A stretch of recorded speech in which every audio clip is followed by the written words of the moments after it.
والعاقبۃ للمتقین والصلاۃ والسلام علی سید الانبیاء والمرسلین قال اللہ تعالی فی الکلام المجید بسم اللہ الرحمن الرحیم افلا یتدبرون القرآن ام علی قلوب اقفالها صدق اللہ العظیم۔ نہایت ہی معزز و محترم خواتین اسلام، آج انشاءاللہ العزیز سورہ اعراف میں آیت نمبر 10 سے ہماری گفتگو شروع ہوگی۔ بسم اللہ الرحمن الرحیم۔ وَلَقَدْ خَلَقْنَاكُمْ ثُمَّ صَوَّرْنَاكُمْ ثُمَّ قُلْنَا لِلْمَلَائِكَةِ اسْجُدُوا لِآدَمَ فَسَجَدُوا إِلَّا إِبْلِيسَ لَمْ يَكُنْ مِنَ السَّاجِدِينَ قَالَ مَا مَنَعَكَ أَلَّا تَسْجُدَ إِذْ أَمَرْتُكَ قَالَ أَنَا خَيْرٌ مِّنْهُ خَلَقْتَنِي مِن نَّارٍ وَخَلَقْتَهُ مِن طِينٍ۔ صدق اللہ العظیم۔ اور اسی طرح اگلی آیات ترجمہ سماعت کیجیے۔ اور بے شک ہم نے تمہیں پیدا کیا، پھر خاص شکل و صورت بنائی تمہاری، پھر ہم نے حکم دیا فرشتوں کو کہ سجدہ کرو آدم کو، تو انہوں نے سجدہ کیا سوائے ابلیس کے، نہ تھا وہ سجدہ کرنے والوں میں۔ تو اللہ نے فرمایا کس چیز نے تجھے اس سے روکا ہے کہ تو سجدہ کرے جب میں نے حکم دیا تجھے؟ ابلیس نے کہا کیونکہ میں بہتر ہوں اس سے، تو نے مجھے آگ سے پیدا کیا اور اسے کیچڑ سے پیدا کیا۔ اللہ تعالیٰ نے فرمایا اتر جاؤ یہاں سے، مناسب نہیں ہے تمہارے لیے کہ تو غرور کرے یہاں رہتے ہوئے، بس نکل جا، بے شک تو ذلیلوں میں سے ہے۔ بولا مہلت دے مجھے اس دن تک جب لوگ قبروں سے اٹھائے جائیں گے۔ اللہ نے فرمایا بے شک تو مہلت دیے ہوئوں میں سے ہے۔ کہنے لگا اس وجہ سے کہ تو نے مجھے اپنی رحمت سے مایوس کر دیا، میں ضرور طاق میں بیٹھوں گا ان کو گمراہ کرنے کے لیے تیرے سیدھے راستے پر، پھر میں ضرور آؤں گا ان کے پاس بہکانے کے لیے، ان کے آگے سے، ان کے پیچھے سے، ان کے دائیں سے، ان کے بائیں سے، اور تو ان میں سے اکثر کو شکر گزار نہیں پائے گا۔ فرمایا نکل جا یہاں سے ذلیل اور راندہ ہوا، جس کسی نے تیری پیروی کی ان میں سے، تو یقیناً میں بھر دوں گا جہنم کو تم سب سے۔ اور آدم تم اور تمہاری بیوی جنت میں رہو اور کھاؤ جہاں سے چاہو، اور مت جانا اس خاص درخت کے نزدیک، ورنہ تم دونوں اپنا نقصان اٹھانے والوں میں سے ہو جاؤ۔ پھر شیطان نے ان کے دلوں میں وسوسہ ڈالا تاکہ ان کے لیے بے پردہ کر دے ان کی شرمگاہوں سے جو ڈھانپا گیا تھا، اور انہیں کہا کہ نہیں منع کیا تمہارے رب نے اس درخت سے مگر اس لیے کہ کہیں تم دونوں فرشتے نہ بن جاؤ یا کہیں ہمیشہ زندہ رہنے والوں میں سے نہ ہو جاؤ۔ اور ان کے سامنے اس نے قسم اٹھائی کہ میں تم دونوں کا خیر خواہ ہوں۔ بس شیطان نے نیچے گرا دیا ان کو دھوکے سے، پھر جب دونوں نے چکھ لیا درخت سے تو ان پر شرمگاہیں ان کی ظاہر ہو گئیں اور اپنے بدن پر جنت کے پتے لپٹانے لگ گئے۔ اور انہیں ان کے رب نے ندا دی کیا میں نے تمہیں منع نہیں کیا تھا اس درخت سے، اور کیا نہیں فرمایا تھا کہ بلا شبہ شیطان تمہارا کھلا دشمن ہے؟ دونوں نے عرض کیا ہمارے پروردگار، ہم نے اپنی جانوں پر ظلم کیا، اور اگر تو ہمیں بخشے گا نہیں، ہمارے لیے بخشش نہ فرمائے گا اور رحم نہیں فرمائے گا تو ہم یقیناً نقصان اٹھانے والوں میں سے ہو جائیں۔ اللہ نے فرمایا نیچے اتر جاؤ، تم ایک دوسرے کے دشمن ہو گئے، تمہارے لیے زمین میں ٹھکانا ہے اور ایک وقت تک نفع اٹھانا ہے۔ نیز فرمایا اسی زمین میں تم زندہ رہو گے اور اسی میں مرو گے اور اسی سے تم اٹھائے جاؤ۔ صدق اللہ العظیم۔ آیت نمبر 25 تک پڑھا گیا۔ یہ وہ خوبصورت واقعہ ہے جو مسلسل کئی جگہوں پہ قرآن میں موجود ہے، اور مختلف تھوڑا بدلاؤ کے ساتھ مندرجات میں تھوڑی سی چینج ہے، لیکن یہ واقعہ قرآن میں مختلف جگہوں پہ موجود ہے۔ ایک تو شروع میں جو آیت جس سے یہ آغاز ہوا ہے اس میں اللہ فرما رہا ہے کہ ہم نے تمہیں پیدا کیا اور پھر ایک خاص شکل و صورت بنائی، یعنی جو انسان کا چہرہ ہے، اس کی جو حیت ہے یا اس چہرے کی جو اس کی بناوٹ ہے، یہ تمام مخلوق سے جدا ہے، اور اللہ نے اس کو خاص شکل و صورت عطا کی۔ اس لیے اللہ نے انسان کے چہرے کو بڑی برکت سے نوازا ہوا ہے، اور یہی وجہ ہے کہ منع کیا گیا کہ چہرے کے اوپر کسی کو مارنا یا کسی کے چہرے کو خاک آلود کرنا یا کسی کے چہرے کو کسی گندگی کے اندر ڈالنا، یہ منع کیا گیا ہے، اور یہ انسان کی تذلیل ہے، اور انسان کے لیے یہ بڑی ایک نہایت ہی بری بات ہے کہ کسی کے شخص کے چہرے کو آپ نقصان پہنچائیں، چاہے وہ کوئی کافر ہے، ہندو ہے، سکھ ہے، کوئی بھی کسی بھی مذہب سے تعلق رکھتا ہے، لیکن انسان کا چہرہ اللہ نے اپنے خاص کرم کا ایک اظہار بنایا۔ ایک حدیث میں یوں بھی ہے کہ اللہ نے انسان کے چہرے کو اپنے چہرے کے اوپر بنایا، تو یہ بھی ایک حدیث موجود ہے کہ جس میں اللہ کی بارگاہ سے حضور کی حدیث سے یہ نظر آتا ہے کہ اللہ نے اتنی عزت دی۔ یہاں بھی ذکر کیا گیا کہ ہم نے تمہاری خاص شکل و صورت بنائی، اور پھر ہم نے فرشتوں کو حکم دیا کہ سجدہ کرو۔ اب آدم علیہ السلام کو سجدہ کیا گیا اور سب فرشتوں نے سجدہ کیا، لیکن ابلیس نے نہیں کیا، تو اللہ نے پوچھا کہ آپ نے دیکھا ہے کہ سب نے سجدہ کیا، تو کس چیز نے تمہیں روکا؟ وہ کون سی شے ہے جس سے تم نے سجدے کو نہیں کیا ہے؟ تو اس نے جواب دیا کہ وہ اصل میں یہ ہے کہ میں بہتر ہوں اس سے۔ تو یوں اللہ کی بارگاہ میں جو بہت بڑی جو زیادتی یا بڑا ظلم اس کائنات میں سب سے پہلے ہوا ہے، وہ تکبر کا اظہار ہے۔ وہ تکبر ہے، وہ اپنے آپ کو بڑا سمجھنا ہے، اور یا اس سے بھی پہلے اگر میں تھوڑا سا مزید اس پہ غور ہم کریں تو وہ تکبر پیدا کس سے ہوا تھا؟ وہ حسد سے پیدا ہوا تھا۔ آدم علیہ السلام سے شیطان کو، ابلیس کو حسد ہو گیا تھا۔ حسد کیا ہے کہ چونکہ آپ کو نعمت دی گئی، علم دیا گیا، اور آپ کو سجدہ کی برکت دی گئی، تو اس سے یہ برداشت نہ ہو سکا کہ یہ سجدہ جو ہے وہ بجائے یہ کہ مجھے ہو، یہ آدم کو کیوں ہو رہا ہے؟ اس حسد نے پھر تکبر پیدا کیا کہ میں اس سے بہتر ہوں، یہ مجھ سے گھٹیا ہے، یہ کیچڑ سے بنا ہے اور میں آگ سے بنا۔ اب یہ جو معاملہ بنا تو آگے اللہ نے ارشاد فرمایا کہ چونکہ تم نے میری بارگاہ میں بہت بڑی جسارت کی ہے، اور اس جسارت کی وجہ سے اللہ نے اسے حکم دیا کہ تو میرے دربار سے دفع ہو جا، نکل جا، اور تو ذلیلوں میں سے ہے، تو نے ہمارا کہنا نہیں مانا، اور ہماری بنائی ہوئی تخلیق کا مذاق اڑایا، ہماری بنائی ہوئی تخلیق کو برا کہا، ہماری بنائی ہوئی تخلیق کو تم نے یوں سمجھ لیں کہ ایسے لفظ بولے ہیں جو ہمیں پسند نہیں۔ تو اس پہ تھوڑا سا میں کلام کرنا چاہوں گا کہ انسان کی عزت و برکت، اور اللہ نے جو محترم بنایا انسان کو، اور وَلَقَدْ کرمنا بنی آدم، ہم نے بنی آدم کو بڑی عزتوں سے نوازا، تو اس میں سے ایک یہ بھی ہے، کبھی بھی کسی بھی انسان کو کسی بھی طرح سے حقیر سمجھنا اور اس کو ڈیگریڈ کرنا، بے عزت کرنا، اور اس کو ایک حقیر سمجھ کے اس کے ساتھ سلوک کرنا، یہ اللہ اس پہ بڑا سخت ناراض ہوتا ہے۔ اور آپ کسی بھی شخص کی عزت کو، اس کی عزت نفس کو مجروح نہیں کر سکتے، کیونکہ وہ اللہ نے انسان کی عزت کو بلند کیا ہوا ہے۔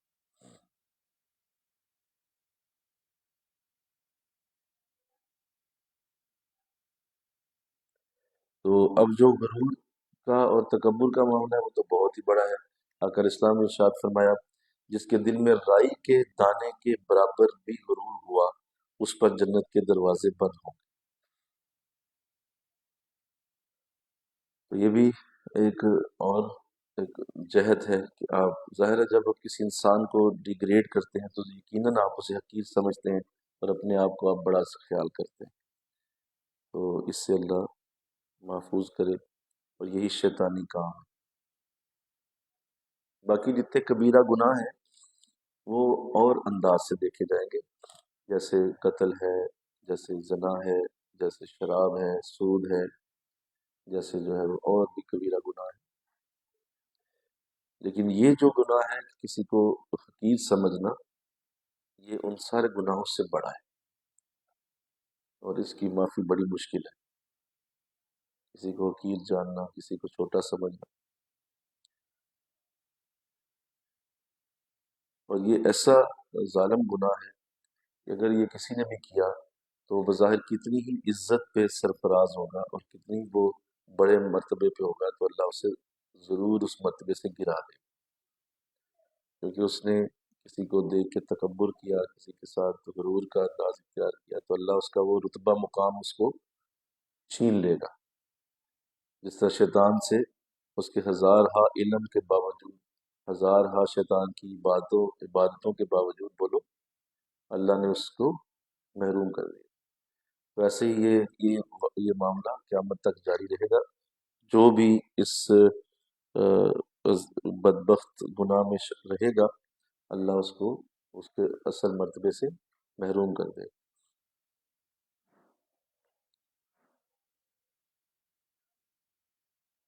اب یہاں سے جو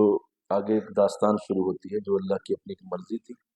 اللہ چاہتا تو اس کو اسی وقت جو سزا دی گئی کہ اس کو جنت سے نکال دیا گیا اسی میں بات ختم ہو جاتی، لیکن اس نے آگے کیا کہا؟ اس نے کہا کہ مجھے مہلت دے اس دن تک جب لوگ قبروں سے اٹھائے جائیں۔ اس نے کہا ٹھیک ہے، اب مجھے نکال تو دیا گیا ہے، تو آپ مجھے پھر، میں چیلنج کرتا ہوں آپ کو، آپ مجھے مہلت دیں۔ مہلت مطلب ظاہر ہے اگر اللہ پکڑ لیتا تو اللہ کی پکڑ سے تو وہ دور نہیں تھا، اس نے پہلے ہی مہلت مانگی، اور یہ وہ انداز ہے، بزرگ فرماتے ہیں کہ اللہ کی بارگاہ میں کبھی بھی کسی کو نہ نہیں ہے، کوئی بھی کچھ بھی مانگے اللہ اسے ضرور دے دیتا ہے، یہ ایسی بارگاہ ہے جس میں نہ نہیں ہو سکتی۔ اس نے، وہ چونکہ اللہ کی بارگاہ کو جانتا تھا، اس نے ڈائریکٹ پہلے ہی مہلت مانگی اللہ سے، مہلت مانگنے کے بعد اس نے اپنے باقی منصوبے کا ذکر کیا ہے، کیونکہ وہ جانتا تھا کہ اللہ کی بارگاہ سے میں کچھ بھی مانگوں گا نا، یہ کبھی بھی نہ نہیں ہوگی، تو کہا کہ مجھے مہلت دی جائے، تو اللہ نے فرمایا بے شک تو مہلت دیے جائے معلوم میں سے ہے، ٹھیک ہے ہم نے تجھے مہلت دی، اور ساتھ ہی بھی اس نے اپنا پورا منصوبہ بیان کر دیا۔ کیا کہتا ہے کہ تو نے اپنی مجھے رحمت سے مایوس کر دیا، میں ضرور طاق میں بیٹھوں گا ان کو گمراہ کرنے کے لیے تیرے سیدھے راستے پر۔ تو یہاں پہ قابل غور بات یہ ہے کہ ایک تو یہ جو اس بد نصیب کا جو یہ انداز تھا کہ یہ اللہ کی رحمت سے مایوس ہو گیا تھا، اور یہ مایوسی جو اللہ کی رحمت سے ہے یہ بھی شیطانی صفات میں سے ہے، کہ جو اللہ کی رحمت سے مایوس ہو جائے اور یہ سوچ لے کہ نہیں اب تو مجھے کوئی بھی چیز بخشوا نہیں سکے گی، اب تو مجھے کوئی بھی چیز اللہ سے، اللہ کے قریب نہیں کر پائے گی، یا اللہ سے یہ نعمت مجھے کبھی بھی نہیں ملے گی، یا میں ہمیشہ کے لیے محروم ہو گیا، یا ہمیشہ کے لیے میں جو ہے وہ بد نصیب ہو گیا، تو ایسے الفاظ جو بولتا ہے وہ شیطانی کام کرتا ہے، کہ یہ شیطانی صفت ہے کہ جو اللہ کی رحمت سے مایوسی کا انداز کو جو اس نے کیا، اس نے کہا کہ میں مایوس ہو گیا ہوں کیونکہ تو نے مجھے نکال دیا ہے، اب اس کے لیے میں بدلہ کیا لوں گا؟ سیدھے راستے پر بیٹھوں گا۔ کہاں بیٹھے گا جی بولیے؟ سیدھے راستے پر۔ یہ بھی راز اس نے کھول دیا کہ میری جو ساری کوشش ہوگی وہ سیدھے راستے والوں کے لیے، جو برے لوگ ہیں اور برائی کا پہلے ہی اڈا کھولے بیٹھے ہیں، شیطان کا وہاں کوئی کام نہیں، وہ شیطان کے بھی شیطان ہیں، انہیں شیطانیت سے کیا واسطہ۔ اصل میں یہ ساری کی ساری کوشش مسجد پہ لگائے گا، نیکی والے کام پہ لگائے گا، جہاں لوگ نیکی کے عمل میں مصروف ہوتے ہیں وہاں ہی آئے گا، وہاں آ کے اپنا کام کرے گا، کیونکہ اس نے کہا کہ میں سیدھے راستے پہ آ کے لوگوں کو گمراہ کروں۔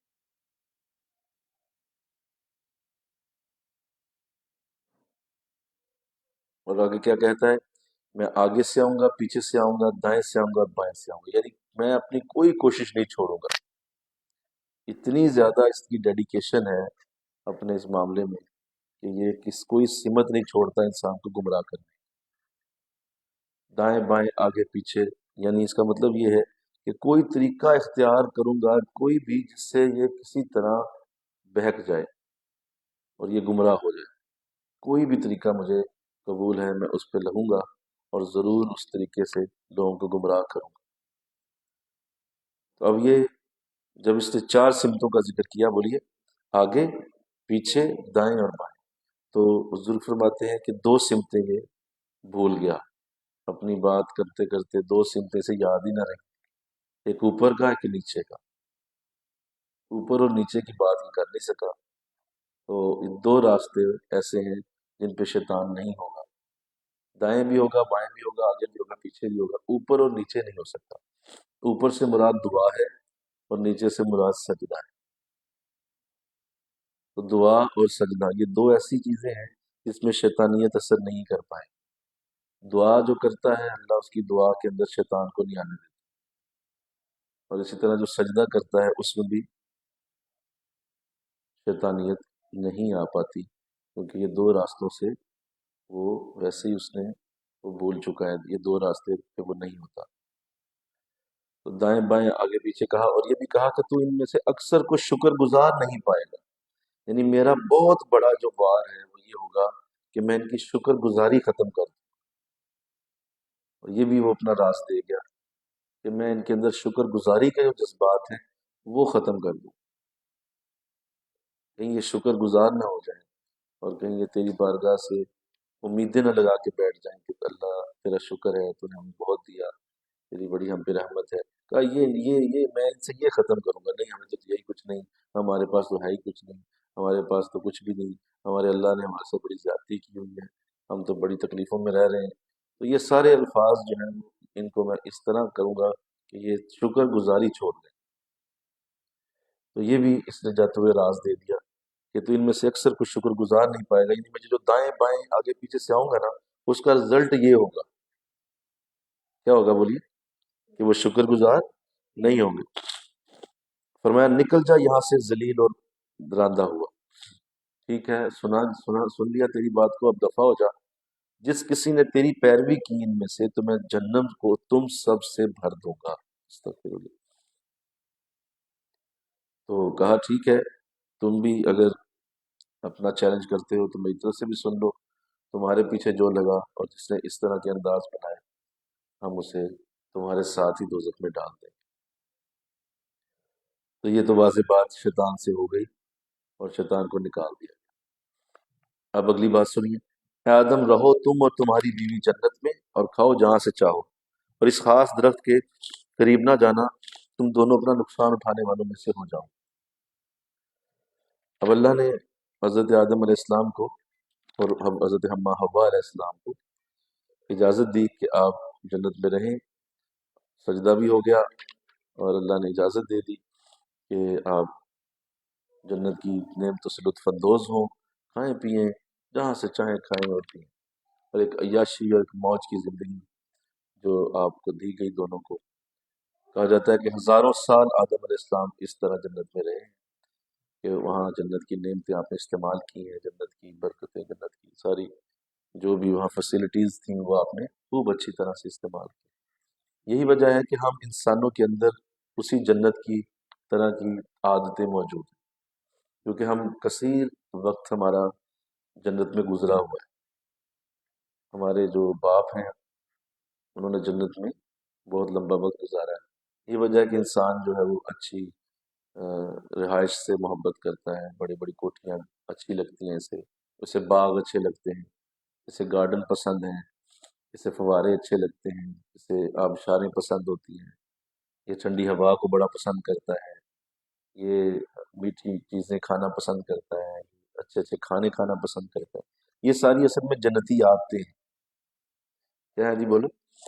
یہ جنتی عادتیں ہیں جو ہمارے جد کی ہیں، انہوں نے کثیر وقت اس طرح وہاں گزارا، تو لہذا ہمارے اندر بھی اسی کی طلب ہر وقت رہتی ہے، اور یہ ہماری جبلت کا حصہ ہے، ہماری فطرت کا حصہ ہے کہ ہمیں جنتی جتنی بھی عادات ہیں وہ ہمارے اندر موجود ہیں، اور ہر انسان یہ چاہتا ہے۔ اور دوسری بات یہ کہ وہاں کام شام تو ہے کوئی نہیں، کام شام بھی نہیں کرنا تھا، کوئی کام بھی نہیں، کوئی روزی روٹی کا بندوبست بھی نہیں، کوئی ایسا کوئی سخت معاملہ نہیں تھا، نہ دھوپ کی گرمی، نہ کوئی سردی کا موسم، نہ کوئی ایسا انداز۔ تو لہٰذا انسان آج بھی یہی چاہتا ہے کہ مجھے کچھ بھی نہ کرنا پڑے، اور بس میں بیٹھا رہوں اور مجھے اسی طرح سارے لوگ میری خدمت کرتے رہیں اور دائیں بائیں میرے غلام ہوں، نوکر ہوں، اور وہ آ کے میرے پاؤں بھی دبائیں اور مجھے کھانا بھی دیں اور مجھے ریسٹ کا پورا موقع ملے، ایسا پوری طرح سے وہ انہی عادات کے اوپر رہنا چاہتا ہے۔ اور یہ ظاہر ہے یہ بڑا لمبا وقت آپ کا وہاں گزرا ہے، اور ساتھ آپ کے اماں علیہ السلام بھی تھیں، وہ بھی ایسے انجوائے کرتی رہیں، اس لیے مرد اور عورت دونوں میں یہ جذبات موجود ہیں، اور وہ اسی طرح کی جو ایک زندگی ہے وہ اسے پسند کرتے ہیں اور اس زندگی کو وہ انجوائے کرنا چاہتے ہیں۔ اب اس کے راستے میں جو رکاوٹ آئے گی وہ انہیں بری لگے گی، تکلیف ہوگی، یار دیکھو نیند نہیں پوری ہو رہی، کھانا نہیں صحیح آ رہا، گھر نہیں ٹھیک ہے، بیمار ہو گیا ہوں، بس اس راستے میں جو رکاوٹ آئے گی اس عیاشی میں تو انسان کو تکلیف ہوتی ہے، برا لگتا ہے اسے، لہٰذا یہ مانگتا ہی وہی ہے، دعائیں بھی وہی مانگے گا کہ مجھے یہ سب کچھ ملتا ہے۔ لیکن ایک مسئلہ تھا، وہ مسئلہ یہ تھا، سنیے، مسئلہ یہ تھا کہ اب حضرت آدم علیہ السلام کی مزید ترقی ممکن نہیں تھی، کیونکہ آپ پہلے ہی جنت میں تھے، پہلے ہی جنت کی اعلیٰ نعمتیں آپ استعمال کر رہے تھے، کھا بھی رہے تھے، اللہ سے ہم کلامی بھی ہو جاتی تھی، زیارت بھی ہو جاتی تھی، سارا کچھ ہو رہا تھا، تو اب مزید ان کی اللہ کے وہاں عروج ممکن نہیں تھا۔ لیکن اللہ کی جو برکتیں ہیں اور اللہ کی اپنی ذات کی جو بلندیاں ہیں وہ تو بہت زیادہ ہیں۔ جنت جو ہے وہ اللہ کے عرش کے نیچے ہے، جنت کی جو لوکیشن ہے حضور کی حدیث کے مطابق، وہ بولیے، وہ عرش کے نیچے ہے، یعنی وہ عرش سے نیچے والے حصے میں، یعنی جنت جو ہے وہ عالم خلق کے اندر ہے۔ دو عالم ہے نا، ایک عالم خلق ہے اور ایک عالم امر ہے۔ عرش سے نیچے نیچے کا جو جہان ہے وہ عالم خلق ہے، جو اللہ نے تخلیق کیا ہوا ہے، بنایا ہوا ہے، اللہ نے خلق کیا اسے، وہاں پہ چیزیں خلق ہوئی ہوئی ہیں۔ تو جنت، دوزخ، یہ ستارے، یہ فضائیں، یہ کہکشائیں، یہ پوری دنیا کا نظام، انسانوں کا جہان، کروڑوں اور مخلوقات، لاکھوں مخلوقات، یہ ساری بولیے یہ خلق ہے، اور یہ ساری عرش سے نیچے ہیں، اللہ کے عرش سے نیچے ہیں، بڑے دھیان سے سمجھیں۔ اور یہ جتنی بھی آپ کو کائنات کی وسعت نظر آتی ہے اور کائنات کا جتنا پھیلاؤ ہے اور یہ کروڑوں اربوں ستارے، یہ سب اس عرش سے نیچے ہی ہیں۔ دوسرا جو جہان ہے یا عالم ہے وہ اللہ کے عرش سے اوپر ہے، اسے عالم امر کہتے ہیں۔ عالم خلق اور عالم امر میں فرق یہ ہے، سنیے، کہ عالم خلق میں ہر چیز سبب سے ہوتی ہے، بولیے کیا؟ سبب سے ہوتی ہے، یعنی یہ اگر میں نے یہ والا موبائل یہاں پڑا ہوا ہے، اس سے اگر کوئی چیز اٹھائے گی نہیں نا تو اسے کوئی بھی نہیں اٹھائے گا، یہ یہیں رہ جائے گا، اس کو ہلنے کے لیے کسی سبب کی ضرورت ہے، اور ہر چیز کو وجود میں آنے کے لیے کسی دوسرے وجود کی ضرورت ہے، تب وہ خلق ہوگی یا بنے گی یا اس کا کوئی انداز ہوگا، عالم خلق۔ اللہ کے عرش سے اوپر جو جہان ہے وہ عالم امر ہے، وہاں پہ اسباب نہیں ہے، سبب نہیں ہے وہاں پہ اللہ کا حکم چلتا ہے، حکم تو یہاں بھی چلتا ہے لیکن یہاں اللہ جب حکم کرتا ہے تو اس کا کوئی نہ کوئی سبب پیدا ہوتا ہے، اس سبب سے وہ کام ہوگا۔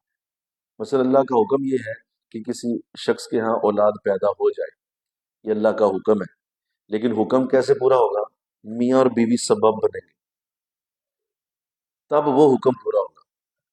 جبکہ عالم امر میں اگر اللہ فرما دیتا ہے کہ یہ کام ہو جا، تو وہ کام بغیر سبب کے ہی بولو ہو جاتا ہے، کن فیکون، وہاں پہ صرف کن کہتا ہے اور وہ ہو جاتا ہے، اس کے لیے کسی سبب کی ضرورت نہیں ہے، وہ ہے عالم امر۔ تو اللہ نے دونوں جہان پیدا کیا۔ اب مسئلہ یہ تھا کہ حضرت آدم علیہ السلام عالم خلق کے سب سے اونچے درجے پہ تھے، یعنی جنت جو عالم خلق میں سب سے بلندی پہ ہے، اب اس سے اوپر ان کی پرواز ممکن نہیں تھی، حالانکہ اس سے اوپر بھی ایک عالم ہے، بولیے، عالم امر، تو وہاں پہ جانا اور اس کی انداز وہ ممکن ہی نہیں تھا۔ تو ایسا پھر قدرت کو پسند نہیں تھا کہ آدم جو ہے وہ یہیں رہ جائے، لہٰذا اللہ نے کمال حکمت سے ایک خوبصورت سٹوری تخلیق کی، اور وہ خوبصورت سٹوری اس لیے بنائی گئی تاکہ آدم کو اب جنت سے نکال کر ایسی درد اور تکلیف سے گزارا جائے کہ جب وہ اس درد اور تکلیف کو محسوس کرے اور اس درد اور تکلیف میں روئے، چلائے، اور اس میں اللہ کی بارگاہ میں آہوزاری کرے، تو پھر اس کو عالم امر میں داخلہ نصیب، اور پھر اس کو اللہ اوپر کے درجوں میں لائے۔ اور یہی وجہ تھی کہ جو ہے وہ یہ ساری چیزیں جو ہے وہ کی گئیں۔ یہاں پیر صاحب نے ایک بڑا اچھا خوبصورت اس کا قطع لکھا ہے، اور آپ کا یہ قطع اپنی مثال آپ ہے، بڑے ہی خوبصورت الفاظ کی ایک ترتیب ہے، اور میں چاہوں گا کہ اس میں لفظ بلفظ پڑھوں کہ آپ نے اس میں بڑی اچھی لفاظی استعمال کی ہے، اور آپ کی لفاظی میں بڑا فین ہوں آپ کی لفاظی کا، اردو لغت میں شاہکار ہیں آپ کے الفاظ جو آپ لکھا کرتے ہیں۔ آج صفحہ نمبر 17 پہ تفسیر نمبر 23 آدم علیہ السلام کو سجدہ نہ کرنے کے جرم میں ابلیس جنت سے نکال دیا گیا، اور آدم و حوا کو نعیم جنت سے لطف اندوز ہونے کی اجازت دے دی گئی، لیکن یہ گل و ریحان کی وادی، آہا، جہاں لطف و سرور اور نکہت و نور کی نسیم محو خرام ناز تھی، ایک ایسے راہ رو کی آخری منزل نہیں ہو سکتی جس کے ناصبور دل اور سیمابی فطرت کی قسمت میں کانٹوں کو پھول، ریگستانوں کو گلستان اور ظلمت قدوں کو بکہ نور بنانا لکھا جا چکا تھا۔ یعنی آدم علیہ السلام ایسے اعلیٰ تھے کہ ان کو اللہ نے یہ توفیق دینی تھی کہ یہ کانٹوں کو پھول بنا سکتے تھے، ریگستانوں کو گلستان بنا سکتے تھے، اور ظلمت قدوں یعنی اندھیری جگہوں کو بکہ نور بنا سکتے تھے۔ کوثر اور سلسبیل کی نرم خیز موجیں اس دل کو نہ بہلا سکیں جس کو اس کے خالق نے طوفان خیز سمندروں کو زیر نگی کرنے کی صلاحیت عطا فرمائی تھی۔ اب اس کو گوشہ عافیت سے نکال کر عمل کے میدان میں لا کھڑا کرنے کی دو صورتیں تھیں۔ کتنی بولو؟ دو صورتیں۔ ایک تو یہ تھی کہ آدم علیہ السلام کو لاکھوں فرشتوں کے ساتھ جلوس کی شکل میں زمین پہ چھوڑ دیا جاتا اور کہا جاتا بھئی آپ نے چونکہ اس سے اگلی منزل پہ جانا ہے تو لہٰذا آپ یوں کریں کہ آپ کو ہم بڑے پروٹوکول کے ساتھ، بڑے احترام کے ساتھ، عزت کے ساتھ آپ کو ہم زمین پہ چھوڑ آتے ہیں، دونوں ذرا نکلو، اور ساتھ فرشتے نکلتے ہیں، لاکھوں فرشتے، ہم تمہیں بڑا پروٹوکول دیتے ہیں، ہم زمین پہ اتار دیتے ہیں۔ ایک تو یہ تھا کہ تسبیح و تحلیل کرتے ہوئے فرشتوں کا ایک جلوس ہمراہ ہوتا، اور آدم کی سواری جنت سے روانہ ہو کر اس خاکدان ارضی میں اترتی۔ دوسری صورت یہ تھی جو اختیار کی گئی، دوسری صورت یہ تھی کہ نہیں، ایک بھول کروائی گئی، اس بھول کو کروا کے اور پھر اس بھول کے ساتھ ایک ریپینٹیشن کا جذبہ دے کے، ایک پچھتانے کا جذبہ دے کر وہاں سے نکال دیا گیا، اکیلے، دونوں کو اکیلا زمین پہ اتار دیا۔ اب دیکھیے یہ قرآن بیان کر رہے ہیں، بلکہ سبحان اللہ، ہم اپنی اوریجن پڑھ رہے ہیں، اور آج تک جتنی بھی یورپ کی اور جتنے بھی ایسے لوگ تحقیق کرنے والے آئے جو انسان کی اوریجن کے اوپر بات کرتے ہیں کہ انسان کیسے پیدا ہوا، جس طرح ڈارون نے کہا کہ انسان پہلے جانور تھا، پھر وہ آہستہ آہستہ انسان بنا، اور یہ ساری چیزیں، تو وہ سب قرآن کو رد کر دیتا ہے۔ قرآن کہتا ہے ایسا کچھ بھی نہیں تھا، انسان شروع میں ہی انسان تھا۔ یہ جو کہتے ہیں نا کہ وہ بدمانس تھا اور اس میں سے پھر آہستہ آہستہ انسان کی شکل بن گئی، یہ فضول قسم کی باتیں ہیں۔ انسان شروع سے ہی خوبصورت اور اعلیٰ رہا ہے، اور ایسے ہی رہا ہے جیسے آج ہم لوگ۔ لہٰذا یہ ساری تھیوریز اپنی جگہ غلط ہیں، قرآن اپنی جگہ واضح ہے کہ ہم نے انسان کو اس طرح سے زمین پہ اتارا تھا۔ تو یہ دوسری صورت بنی کہ وہ غلطی ہو گئی، تھوڑا سا تو اس وقت نہ یاد رہا، اور پھر وہ زمین پہ اتار دیے گئے۔ آگے پھر سنیے، بڑا خوبصورت لفظ ہے۔ بظاہر پہلی صورت شان آدم کے شان معلوم ہوتی ہے، لیکن اللہ تعالیٰ کی حکمت اس کی متقاضی نہ ہوئی۔ اس طرح بے شک آپ ناز و نعمت اور عز و جاہ کے مظہر بن کر تو ظاہر ہوتے، لیکن سوز عشق، درد فراق، آتش شوق، نیاز مندی، نالہ و زاری کے بلند، لطیف اور پاکیزہ جذبات سے آپ کے دل کی دنیا نا آشنا رہتی۔ اللہ فرمایا اگر پہلی صورت اختیار کی جاتی اور فرشتوں کے جلوس میں آپ کو زمین پہ اتارا جاتا، تو پھر یہ سارا کچھ کہاں سے ملتا؟ درد عشق، درد فراق، آتش شوق، نیاز مندی، نالا ازاری، یہ رونا دھونا، یہ سارا، یہ اس طرح کے جذبات سے تو آپ محروم ہو جاتے ہیں۔ ایک پروٹوکول سے ایک شخص کو اتارا جاتا کیا ہے، ان کی مسئلہ ہے، وہ تو بڑا خوش ہوتا، لیکن ایسا نہیں ہوا۔ اور سنیے، اور قرب و رضا کا وہ مقام جو محض عجز و انصاری، گریہ ازاری، دل کی بے چینی اور روح کی بے قراری کے عوض بخشا جاتا ہے، وہاں تک آپ کی رسائی نہ ہو۔ یعنی یہ چار چیزیں، عجز و انکساری، گریہ ازاری، دل کی بے چینی اور روح کی بے قراری، یہ تو تبھی آتی نا جب کوئی چیز چھن جاتی ہے، بولو،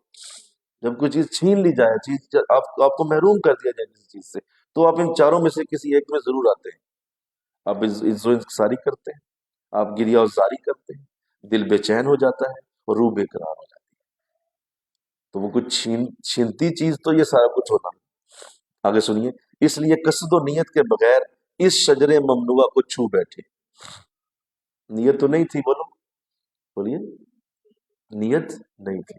نیت نہیں تھی اسے کھانے کی، لیکن بھول گئے بس۔ غیرت الہی اتنا بھی برداشت نہ کر سکی، زیر عتاب لا کر جنت سے نکال دیا۔ نگاہ کرم کے برگشتہ ہونے سے غم و اندوہ کے بادل گر آئے، شور و فغاں کی بجلیاں کڑکنے لگیں، آنکھوں سے آنسوؤں کی موسلادھار بارش شروع ہو گئی۔ جس نے شجر محبت کی آبیاری کی، ماہ یہ بیاب کی طرح تڑپتے ہوئے دل کے سوز و گداز نے اس سے زندگی کی حرارت بخشی، یہاں تک کہ آپ کی وہ ساری صلاحیتیں بیدار ہو گئیں جن کا خلافت الہی کے تخت پر متمکن ہونے سے پہلے بیدار ہونا ضروری تھا۔ زبردست، یہ بہت قیمتی جملہ ہے۔ یعنی وہ جو آہوزاری پھر آپ نے کی ہے، بعض نے کہا کہ آپ جو ہے وہ 40 برس مسلسل روئے، ایک سیکنڈ کے لیے بھی آنسو نہیں تھمے، 40 برس تک روئے ہیں آپ،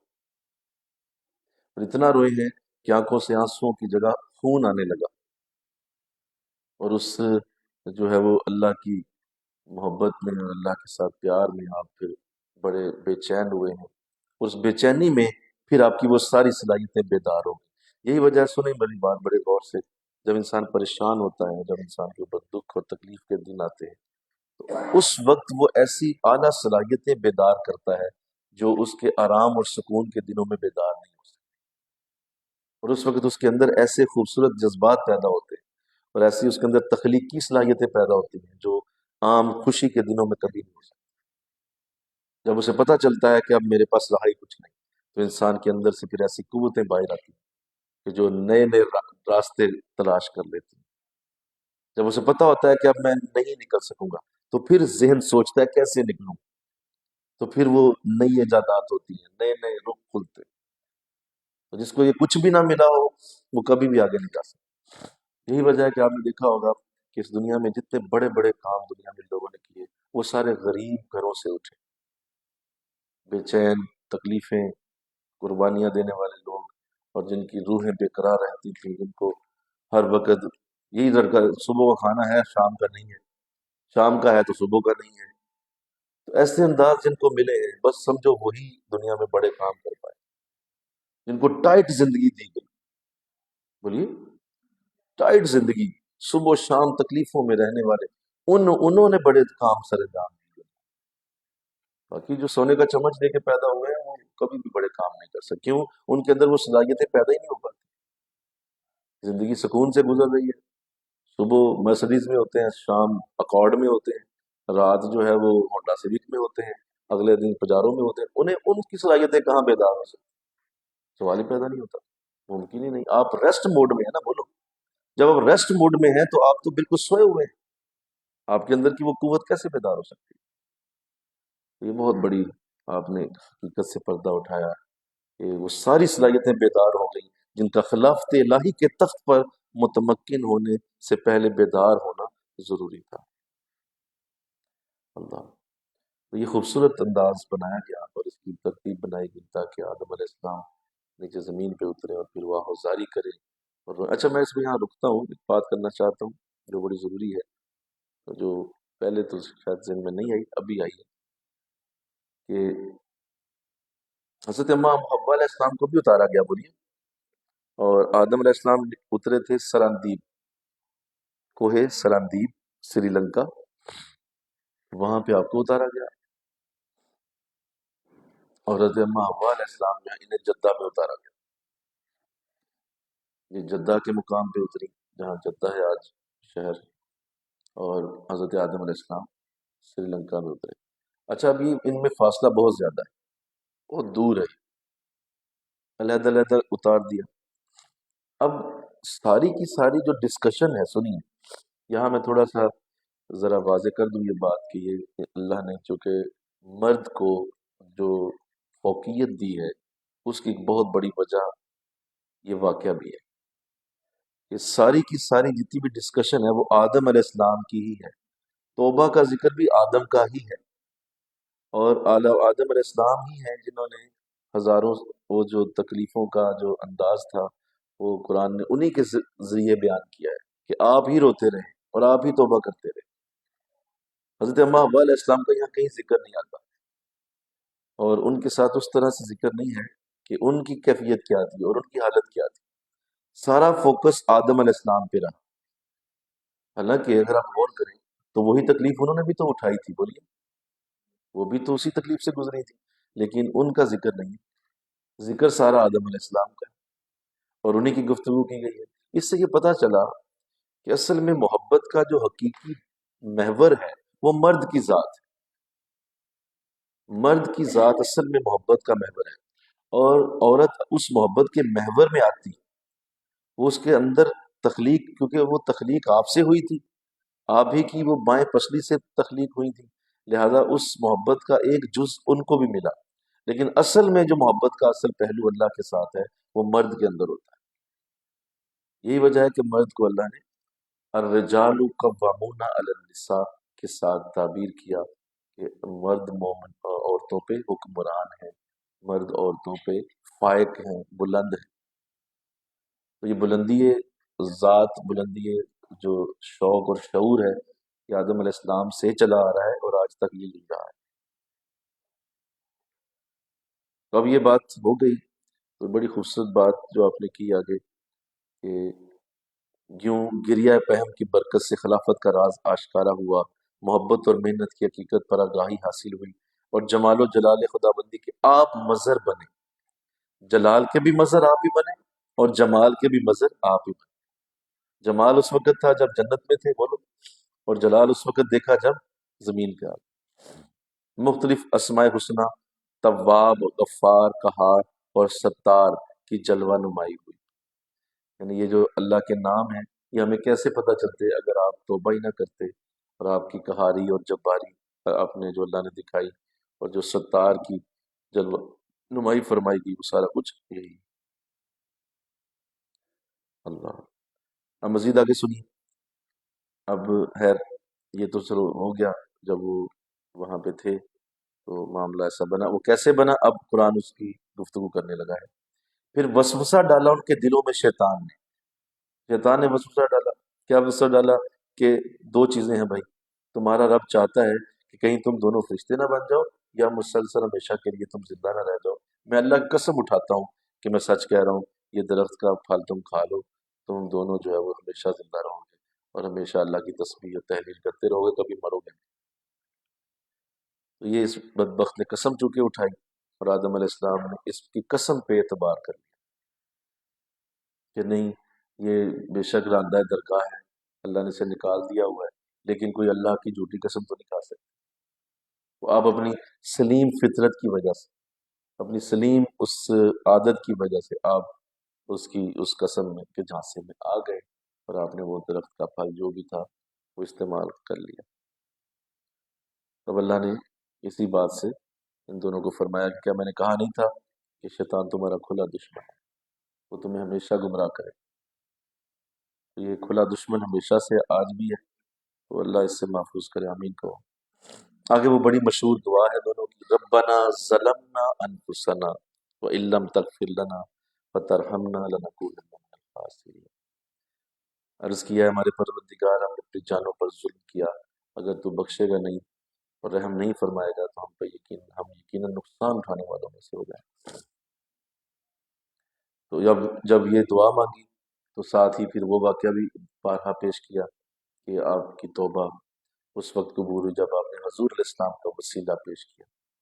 اور آپ نے فرمایا کہ مولا تو مجھے معاف فرما دے اس نام کے صدقے جو نام تیرے نام کے ساتھ تیرے عرش پہ لکھا ہوا ہے. میں نے جیسے بھی کہا کہ جنت عرش کے نیچے ہے، تو آپ جب اوپر دیکھتے تھے اللہ کے عرش کو دیکھتے تھے نا، بولو، تو وہاں پہ نام نامی اسم گرامی محمد لکھا ہوا ہے صلی اللہ علیہ وسلم. تو آپ کا نام نامی جو کہ وہاں لکھا ہے، اس نام کا پھر آپ نے وسیلہ دیا تو مجھے معاف کیا جائے. تو اللہ نے پھر آپ کے نام کے وسیلے سے ان کی توبہ کو قبول فرمایا اور فرمایا کہ ٹھیک ہے، ہو گیا، لیکن تم دونوں زمین میں ہی رہو گے. اب زمین ہی تمہارا ٹھکانہ ہے، نفع اٹھانا ہے ایک وقت تک، اور اسی میں تم زندہ رہو گے، اسی میں مرو گے، اور اسی سے تم اٹھائے جاؤ. لہذا واپسی نہیں ہے. ہاں، توبہ ہم نے قبول کر لی، ہم نے توبہ قبول کر لی، ٹھیک ہے، وہ جو ہوا چھوڑو اسے. اب بس زندگی تمہاری زمین میں ہی رہے گی، اور یہیں سے اب تمہاری اولاد ہوگی، اور آگے زمین میں ہی تمہارا ٹھکانہ رہے گا. اب اس طرح سے یہ سارا معاملہ شروع ہوا، اور یہ آج جتنی بھی آج زمین پہ آپ آبادی دیکھتے ہیں اور آگے جتنا بھی معاملہ چل رہا ہے، وہ سارا اصل میں اس کی اوریجن یہ واقعہ ہے، جس میں بڑی واضح دو تین چیزیں سیکھنی ہیں ہم نے. ایک تو یہ کہ اللہ کے ہاں عاجزی ہی پسندیدہ ہے. بولیے، عاجزی ہی پسندیدہ ہے. اور آدم علیہ السلام نے، حالانکہ وہ ان سے بھول ہوئی تھی، لیکن آپ نے اس بھول کو